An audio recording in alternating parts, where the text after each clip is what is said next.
अब रही एक दूसरी बात कि बहुत पहले हमारे पूर्वजों ने, हमारे ग्रंथों में भी इसका वर्णन है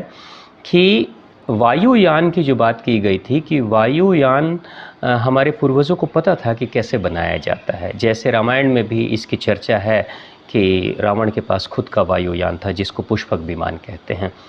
लेकिन हमारे पूर्वजों ने ये भी चेतावनी दी थी कि अगर वायुयान का निर्माण होगा तो वायुयान जब आकाश में उड़ेगा तो जो हमारा ईथर है, जो सुरक्षा कवच है, जो आकाश तत्व है, जहाँ पे सूरज की जो अल्ट्रा वायलेट किरणें जब आती हैं तो वहाँ से फ़िल्टर होकर इस धरती पर आती है, जिसके कारण से पेड़ पौधों को, वनस्पतियों को पोषण मिलता है और साथ ही जीव जंतुओं को और मानव को भी पोषण मिलता है। तो वो फ़िल्टर होकर सूरज की किरणें यहाँ उतरती है। तो हमारे पूर्वजों ने चेतावनी दी थी कि अगर हमारे आने वाले वंशज वायुयान का निर्माण करेंगे या उसका उपयोग करेंगे तो धीरे धीरे जो हमारा आकाश तत्व है वो कमज़ोर हो जाएगा और सूरज की किरणें जो रिफ़ाइन तरीके से आ रही है वो फट जाने के कारण से, ओजोन लेयर के फटने के कारण से धीरे धीरे सूरज की किरणें हमारे लिए हानिकारक हो जाएंगी,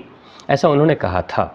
आज देखिए उसका प्रत्यक्ष उदाहरण सामने दिखाई दे रहा है कि दुनिया में सबसे ज़्यादा एयर फ्लाइट का इस्तेमाल अगर हो रहा है तो कहते हैं अमेरिकन देशों में हो रहा है। और आज उसी का नतीजा है कि ओजोन लेयर उनका डिस्ट्रॉय हो चुका है, नष्ट हो चुका है। नतीजा ये हो रहा है कि सूरज की हानिकारक अल्ट्रा वायलेट किरणें डायरेक्ट आ रही है और वहाँ के लोगों के त्वचा पे अनेक तरह की बीमारियाँ कर रही है। तो वहाँ के लिए,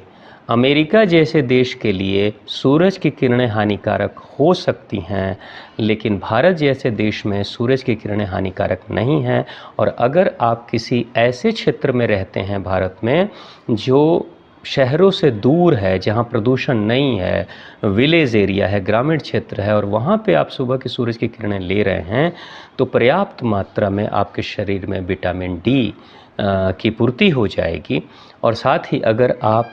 फलों को खाते हैं, हरी साग सब्जियों को खाते हैं, अंकुरित अनाज को खाते हैं, तो धीरे धीरे विटामिन B12 की कमी भी पूरी हो जाएगी।